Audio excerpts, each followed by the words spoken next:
Hey, Wayne here, and today we're checking out the Basalt 2.0. This is a step-through e-bike. We're going to check it out right now.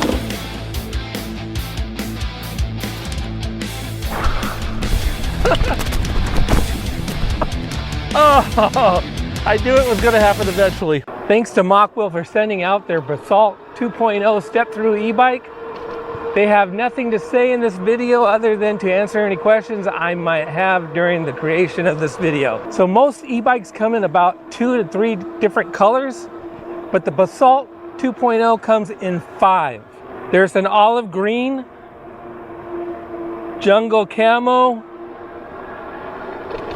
crystal pink, white, and the one I'm riding today, orange. The Basalt comes in 2 sizes, a standard and a large. The standard has a minimum standing height of 31 inches with a maximum height of 36 inches, while the large has a minimum saddle height of 34 inches and a maximum of 42 inches. It comes with a 48 volt, 19.6 amp hour battery, which complies with UL standards. E-bikes that have batteries that are UL rated is a good thing. Mokwheel claims a range of 60 to 80 miles. Of course, that's going to depend on your load, type of terrain you're riding, all that good stuff. So it's going to vary. I usually kind of cut it down. If they say 80, I figure 40. If they say 60, I go 30. Just to be safe, I don't want to get stuck anywhere. Although if the battery does die, you can still ride it like a regular bike, since it has 7 gears to choose from. Yeah, it's a 7-speed. The maximum load for this e-bike is 450 pounds. Okay, the Basalt 2.0 has a lot of power. It has a 750 rear hub motor, and it peaks out at 1100 watts. It has 90 Newton meters of torque.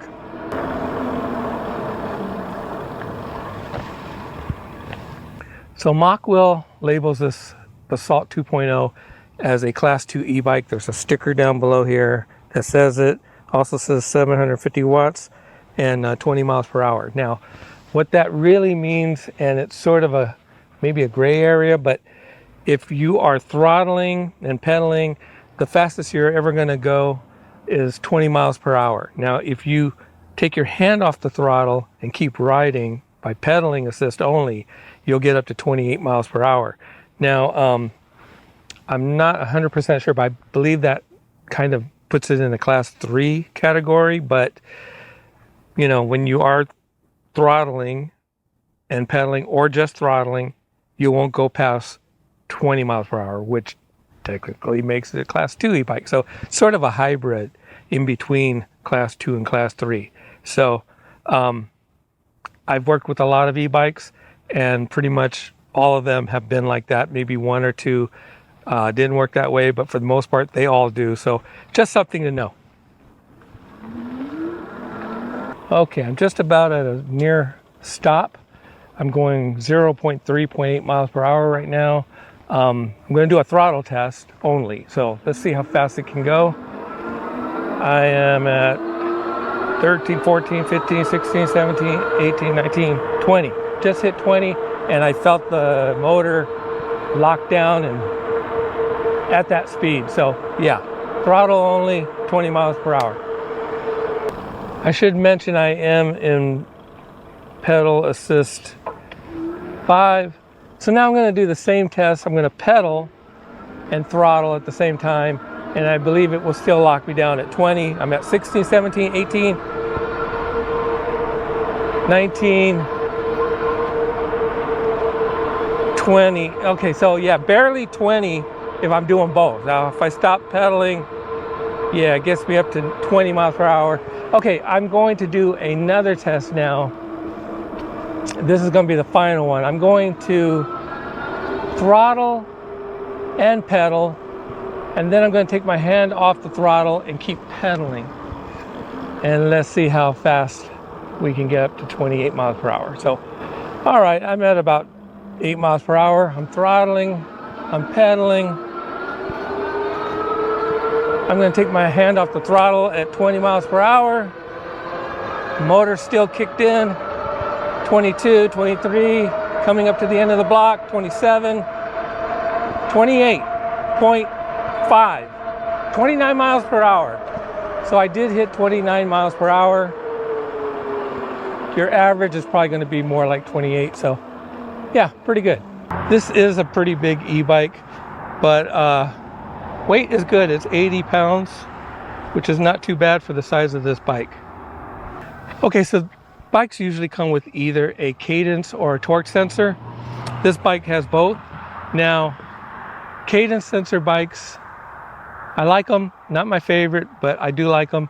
The cadence sensor bikes will get you up to whatever pedal assist top speed you're in. So if you're in 1, let's say that gets up to 10 miles per hour, you could do that with a cadence sensor bike. Just pedal at any speed and it's going to get up to 10 miles per hour. On a torque sensor bike, it detects the amount of pressure that you're putting into pedaling, and the harder you pedal will get you up to that top speed. So again, if it's 10 miles per hour, if you do a slow pedal, it might get you to 4 or 5 miles per hour. You're gonna have to pedal harder to get to that 10.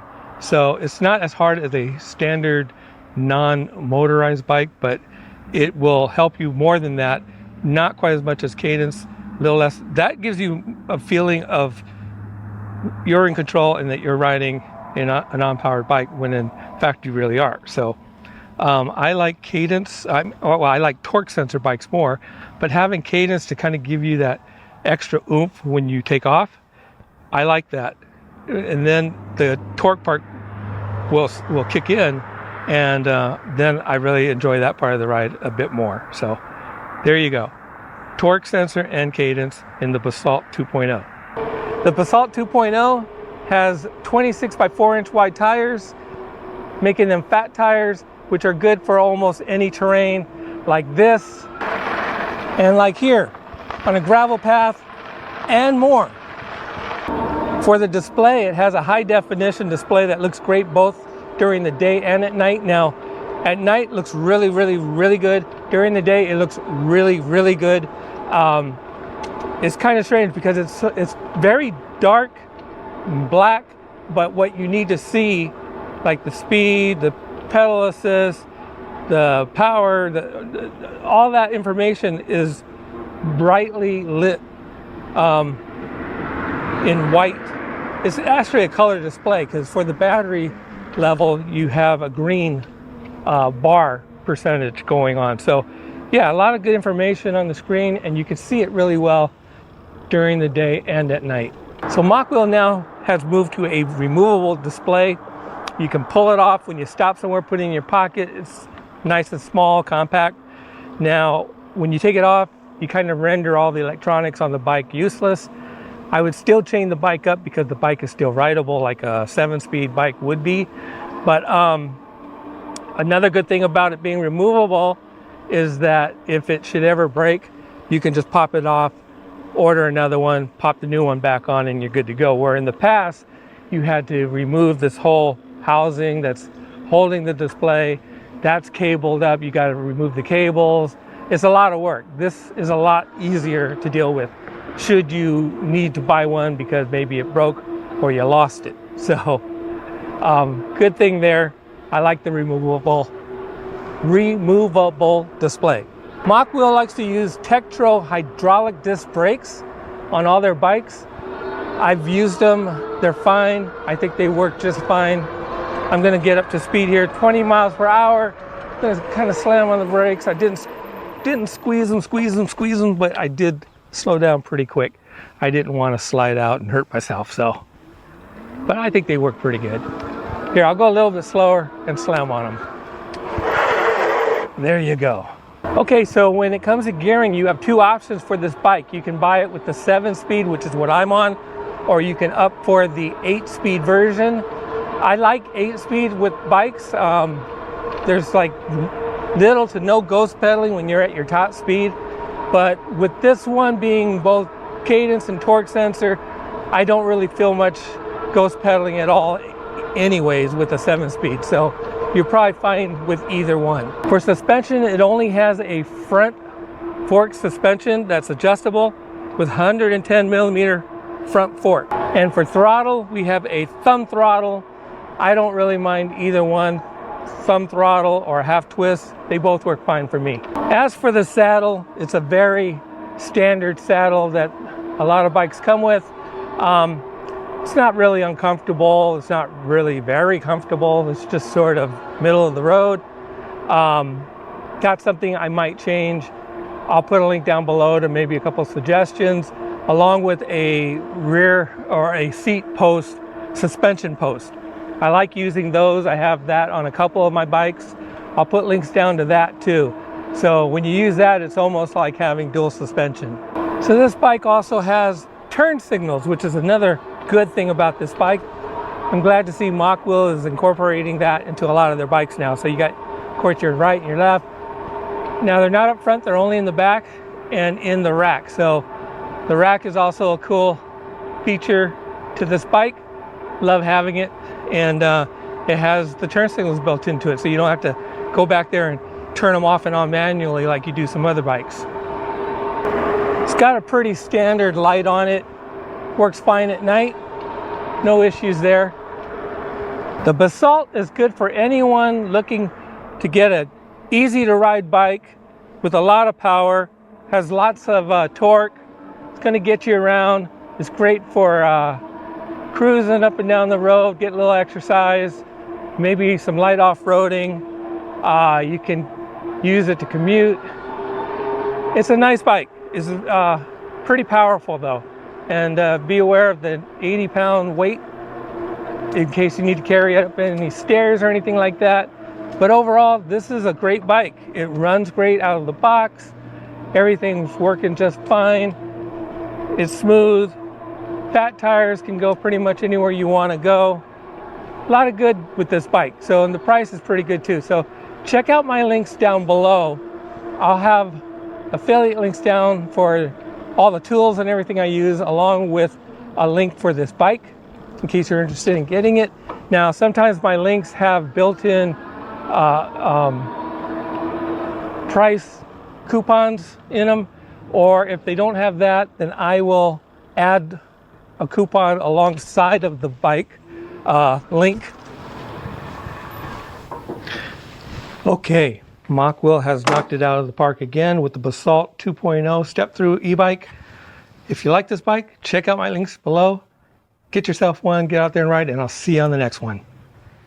Okay, so we're going to start by installing the handlebar.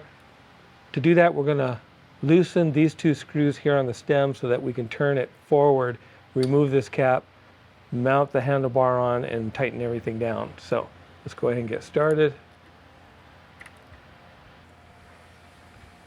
There we go. Now I'm going to tighten this back up. You can always readjust later after you get everything put together and you can see it better. But get it as straight as possible and you should be fine.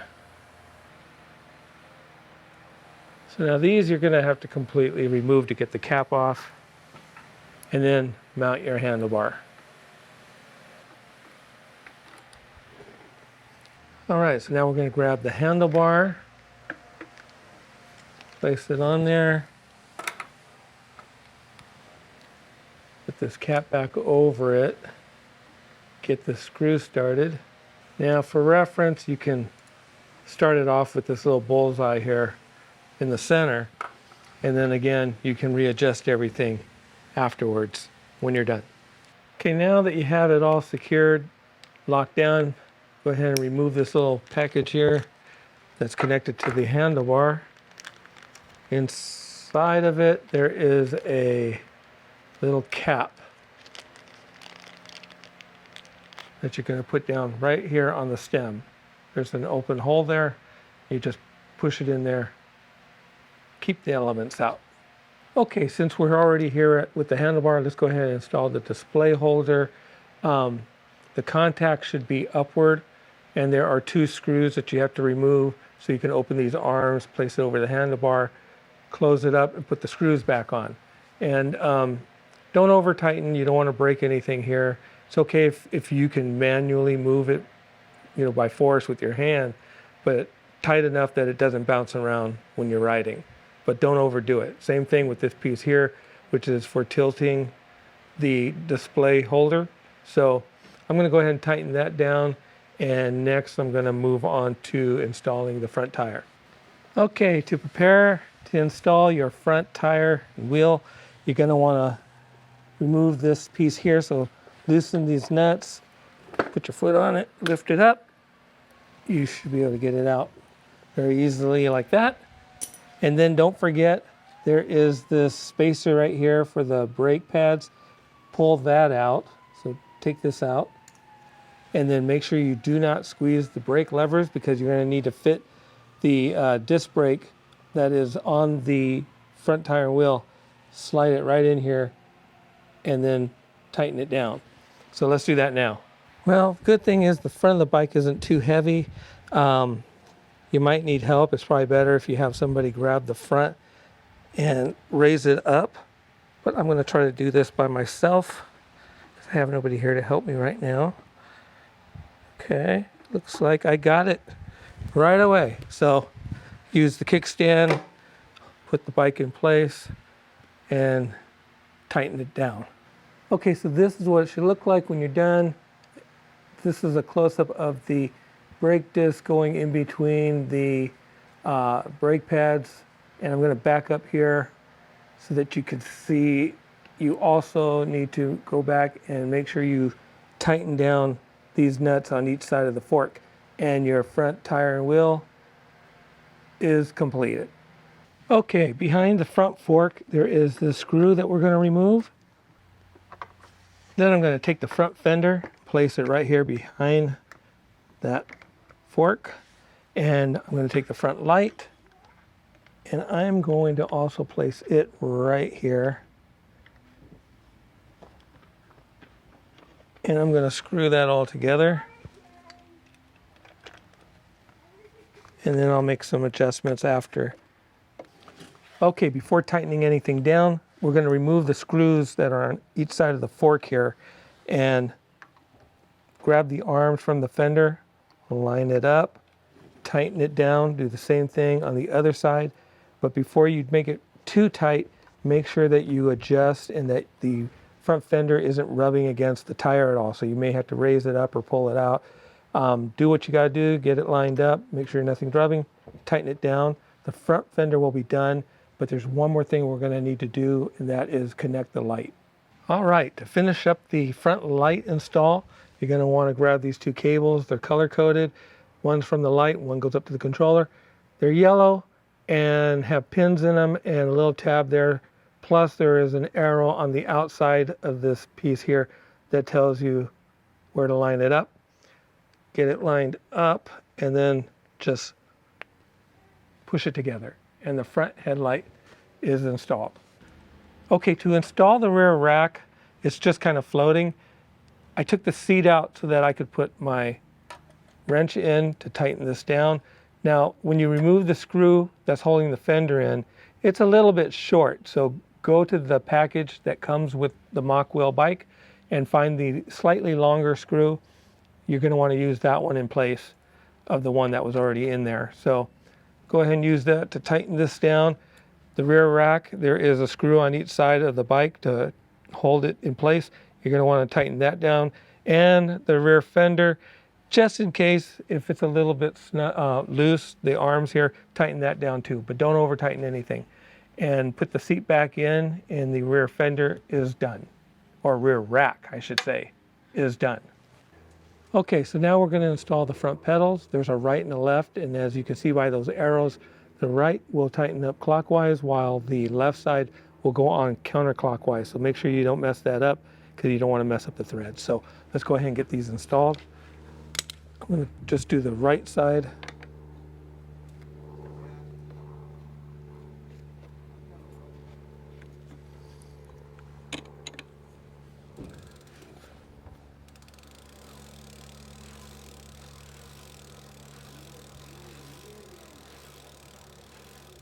Okay, so the right side is on. I'm going to do the same thing on the left, but counterclockwise.